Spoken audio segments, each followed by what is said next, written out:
Assalamualaikum warahmatullahi wabarakatuh. Perkenalkan, nama saya Karyat Heriana, pengawas SMP di Dinas Pendidikan Kabupaten Ciamis. Di kesempatan ini, saya ingin menyampaikan pengalaman terbaik saya yang berjudul Strategi 2B untuk mendampingi guru melaksanakan pembelajaran diferensiasi dalam mewujudkan Merdeka Belajar. Dalam mendukung guru memahami dan melaksanakan pembelajaran diferensiasi, pengawas sekolah sesuai dengan tugas, tanggung jawab dan wewenangnya melaksanakan pembimbingan dan pelatihan atau BIMLAT.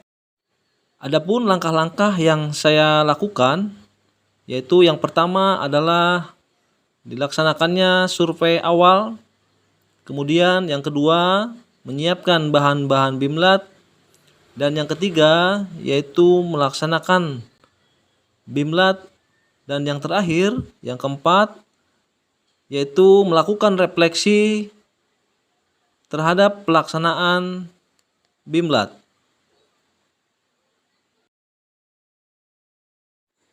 Karakteristik guru yang beragam menjadikan pengawas sekolah terlebih dahulu melakukan survei awal yang berfungsi untuk mengidentifikasi kebutuhan guru dalam mengikuti BIMLAT.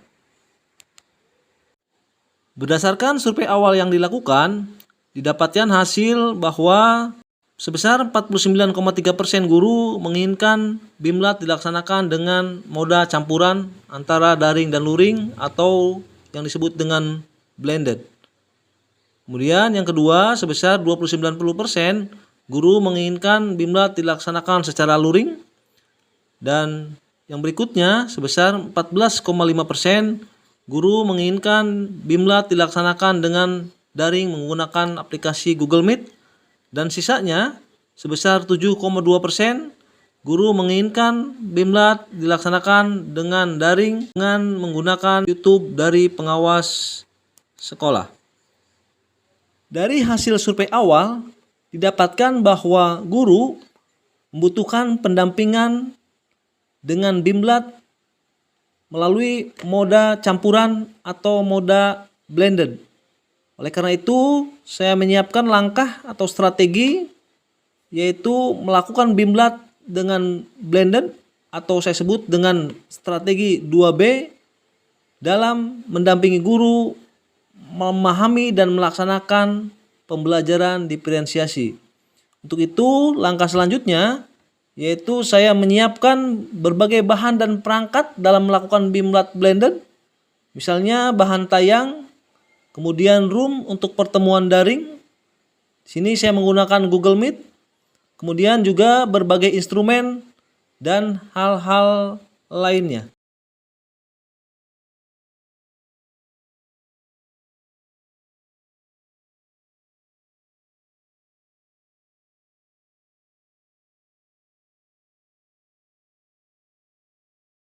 Dengan mengamati perilaku murid, saya bagaimana perilakunya, saya pikir apalagi Bapak Ibu yang awal, misalkan dengan tanya jawab, dengan tes seperti ya dan lain sebagainya. Inilah yang disebut dengan tes formatif gitu ya, yang semua hal dilakukan ini. Kemudian juga mereview, melakukan refleksi terhadap praktik pengajaran. Nah, ini mohon ada di sekolah ya. Nanti ini kalau cara mengidentifikasi kebutuhan belajar siswa adalah berbicara dengan guru murid sebelumnya. Kalau kelas 8 misalkan ngobrol dengan guru kelas 7 ya, dan tidak perlu formal ya, bisa nih formatif tadi, bisa tes ya, dan ini bukan untuk rapot. Jadi ada penilaian itu nanti akan kita diferensiasi. Nah, ini yang pembelajaran diferensiasi. Syarat pembelajaran diferensiasi adalah kita mengenal peserta didik begitu. Kalau misalkan terhadap peserta didiknya tidak kenal, bahkan namanya pun tidak kenal begitu ya, akan pembelajaran diferensiasi begitu. Nah, ini pembelajaran diferensiasi ini sedang dikembangkan betul Bapak Ibu lihat ya. Ada 3 diferensiasi itu Bapak Ibu. Yang pertama diferensi konten materinya, maka materi ini tidak bedakan antar siswa. Dibedakan Bapak Ibu. Itu jika diferensiasinya produknya, hasilnya. Jadi hasilnya anak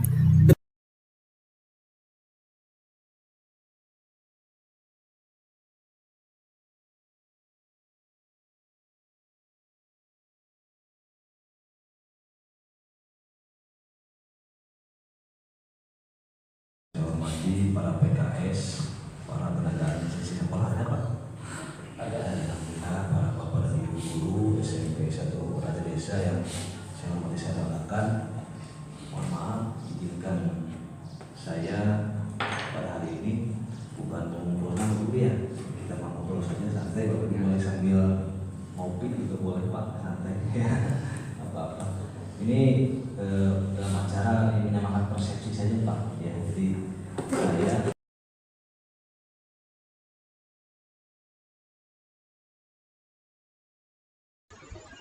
itu dirancang sesuai dengan kebutuhan belajar murid. Nah, bagaimana atau cara mengidentifikasi dari kebutuhan belajar murid ya, seperti ini. Di bagaimana cara mengidentifikasi kebutuhan belajar murid, Bapak Ibu sekalian. Yang pertama yaitu dengan cara mengamati perilaku murid-murid ya, baik pun di luar kelas kita amati gitu ya, perilakunya seperti apa, maka nanti akan terlihat bagaimana mereka membutuhkan kebutuhan dalam belajar mereka. Kemudian yang kedua, dengan cara mengidentifikasi pengetahuan mereka, baik melalui proses tanya jawab ya di kelas selama proses pelajaran. Kemudian cara yang ketiga yaitu dengan cara mereview dan melakukan refleksi terhadap praktek proses pembelajaran kita. Itu maka didapatkan data ya untuk menentukan diferensiasi. Nah, kemudian diferensiasi itu ada 3 ya. Pertama, diferensiasi konten atau materi ya. Jadi ini ketika materi pembelajaran itu disesuaikan dengan kesiapan peserta didik berdasarkan kompleksitasnya.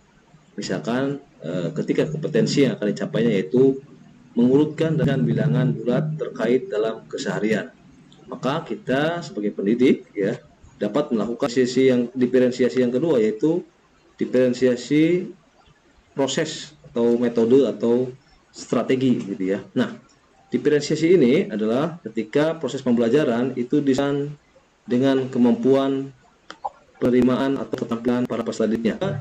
Dengan yaitu diferensiasi produk itu adalah ketika penyesuaian hasil dari kegiatan pembelajaran berdasarkan peminatan para peserta didik. Di sini ada peminatan ya. Misalkan ketika peserta didik harus menceritakan ulang nilai-nilai luhur yang didapatkan dalam teks narasi atau dongeng Nusantara. Berdasarkan hasil refleksi yang saya lakukan, didapatkan yang pertama pemahaman guru-guru terhadap pembelajaran diferensiasi konten itu sebesar 3,14 dalam sebutan baik. Kemudian terhadap pembelajaran diferensiasi proses dapatkan hasil sebesar 3,20 atau ini juga dalam sebutan baik. Dan terhadap pembelajaran diferensiasi produk itu didapatkan hasil sebesar 3,39, ini juga dalam kategori baik. Kemudian yang kedua, respon kepala sekolah sangat baik terhadap kegiatan 2B. Demikian pengalaman terbaik yang telah saya lakukan. Terima kasih. Tetap semangat. Salam sehat selalu. Assalamualaikum warahmatullahi wabarakatuh.